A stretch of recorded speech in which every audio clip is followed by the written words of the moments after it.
Let's go now to the sermon. I'm going to switch metaphors in the sermon, and I have titled my sermon, Where is the Light? My job today is to convince you that Buff is worth you giving up some of your hard-earned money and time to support the work that all of us do here. To do that, I have taken the liberty of stealing a title from our first hymn, Where is the Light, and making it the title of my sermon. I've also stolen a bit of the song. Where is the light is actually the big theological questions.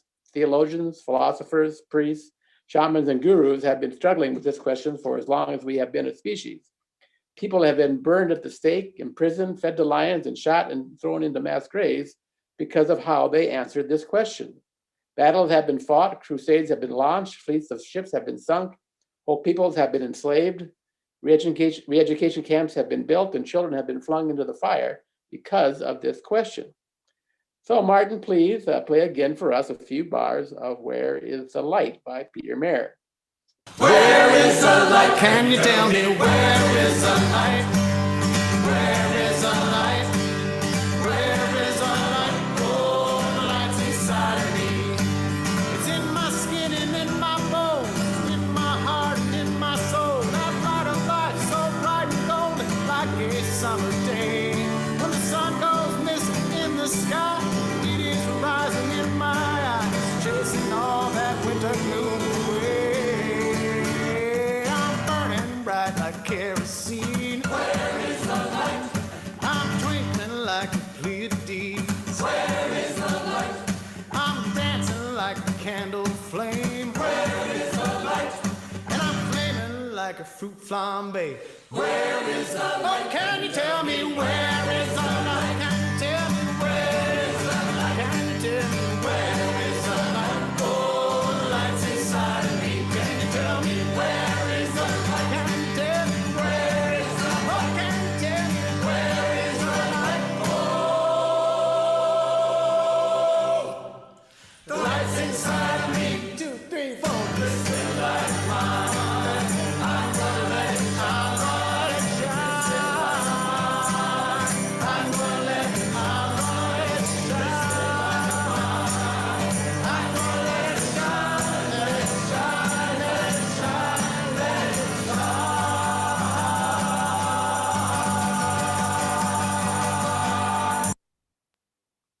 And thank you, Martin, and thank you, Peter Mayer, for that lovely song, Where is the Light? Well, let's begin with a simple equation. It is our mission at Buff to be a light unto the often dark and divided world. The light that we are called to shine is a collective light made up of our individual lights, and herein lies the challenge. Our lights, your light, and my light have, by the time we become adults, been pretty much out of necessity to make our ways in the world, been covered over by conformity to our society's conventional ways of thinking and perceiving the world. Convention and conformity have, borrowing from an image from the Sermon on the Mount, hidden our lights under a bushel. So the work of this congregation is to provide a safe place where you and I can do the spiritual work of learning to shine our lights in the dark woods of our complex modern society. And while man does not live by bread alone, it does take some bread to keep this institution running and its ministry operating. And by bread, I mean money, time, and creativity. When our daughter Katie was almost 4, we would take her to her older brother's Little League games. She would soon grow restless, so my wife and I started carrying change in our pockets, which we would dole out to Katie, a nickel, a dime, or a quarter at a time.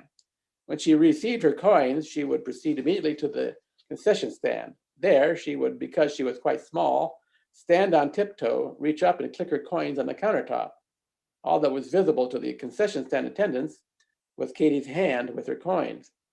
Katie had no idea what her coins were worth. She often bargained with the concession stand staff to give her items that were priced above what she could pay. The attendant would often give her what she wanted so that she would just go away. My wife Patty and I watched the drama unfold 2 or 3 times a game with much amusement. When the game was over, I would proceed to the concession stand and settle up Katie's outstanding debt. Katie loved money and the whole idea of buying things. That year on her birthday, she received a card from her grandmother with 2 $1 bills inside. She took the bills out and let me demonstrate. This is one of my favorite memories of raising our kids. When she took the bills out, she took them out and she took one in each hand and she just looked at them for a little bit and then she said, "Oh, money, money. I love money. Oh, money, money, money. I love you." Well, at any rate, that was a pretty amusing memory for my wife and I. Needless to say, some of us, like Katie at the age of 4, are attached to our money and are perhaps in a bit of an idolatrous relationship with it. In our consumer society, we often identify by how much money we make. People classify us and we them by net worth and the number of things we can buy. For many of us, how much money we have in the bank determines how much we value ourselves. When I ask you to make a pledge to this congregation, it is a big ask. I'm asking you to give part of what society values you for to do the work of this fellowship. So, what are you getting for your money when you support Buff? The short answer, you are getting a safe place to do the spiritual work of uncovering your light. You're also getting a platform to shine your light onto the world through social and ecological justice movements, which we, that's all of us, support with your light, your money, and your time. In shorthand, you are getting a chance to make a difference.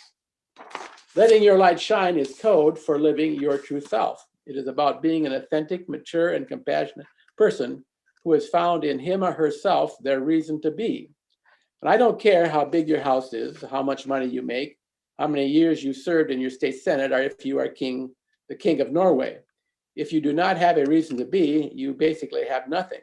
Having a reason for being is an incomparable luxury, even if your reason to be leads to great hardship or even death.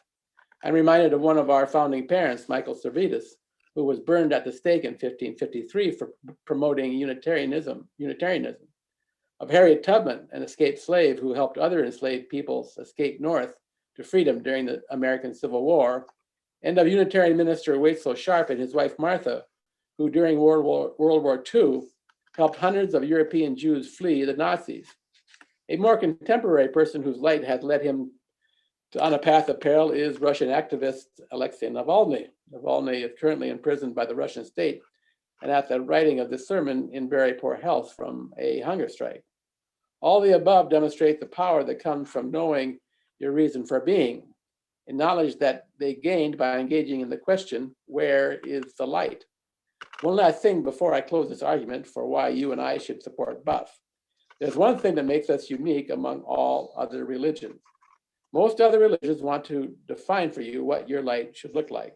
The Jewish folks have the Torah, Christians have their creeds, Islam has its 5 pillars, the Hindus have the Upanishads, the Buddhists have their sutras. At Buff, you are free to define your own light. The nature of your light is unique because you are unique. There is no other you. There never has been, there never will be. At Buff, the light of the world is not a savior, a prophet. Holy scriptures are a thousands of years old tradition. Nor does the light of the world come from the visions of long dead saints or ascended masters. The light of the world is you. The light of the world is you and me. And to tell the truth, I love and I hate that part. Even though I tend not to believe in a personal God, nor do I very much like the idea of the supernatural, I am very attracted to some parts of Roman Catholicism. I sometimes think that it would be easier to just report to the nearest Catholic Mass and let a little bit of the burden of defining my own being be lifted from my shoulders. The Catholic Mass, however, is not my truth. It is not my light, nor is it, I suspect, because you are here today, yours. Our truth is, you are the light of the world, and it is up to you to decide how you will shine. It is hard work being a self. In this faith community, you can, with the support and love of other seekers, learn to let your light shine brightly. In conclusion, I would appreciate it if you would continue as you have in the past, because we have been doing a pretty good job, to shine some of your money, time, and creativity on Buff. And P.S. I should add that I have nothing against the King of Norway.